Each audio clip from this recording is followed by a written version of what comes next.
বলে, ও কবিরাজ, আমার অজ্ঞান হয়ে পড়লে কেন, কি হলো?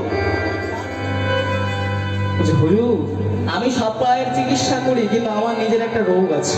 কি রোগ? হুজুর, আমার মেয়ে রেগে আছে। কবিরাজ, তুমি আমার প্রাণে বাঁচিয়েছো, ওই জন্য তোমাকে আমি এই যাত্রায় ছেড়ে দিলাম। শোনো কবিরাজ, আমার রাজ দরবারে দাঁড়িয়ে যারা মিথ্যে কথা বলে তাদের আমি জিহ্বা ছেদন করি। আমি কি জানি না তুমি আমার যে প্রহরীরা বাতাস করছিল, ওই প্রহরীর পাখার মধ্যে যে ময়ূরের পালক ছিল, সেই ময়ূরের পালকে তুমি তোমার কৃষ্ণের মুখ দেখতে পেয়েছো। হুজুর, আমার ভুল হয়ে গেছে, ভুল হয়ে গেছে।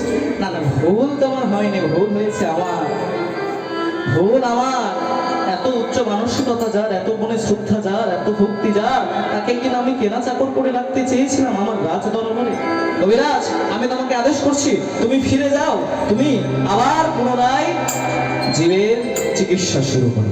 তাই মহাপ্রভুর কথা মতো আজকের মুকুন্দ কবিরাজ ফিরে আসছে, আর গান গাইতে গাইতে আসছে, গান গাইতে গাইতে আসছে। গোমায়েরা, হ্যাঁ, মহাপ্রভু বলেছিল গোপীনাথের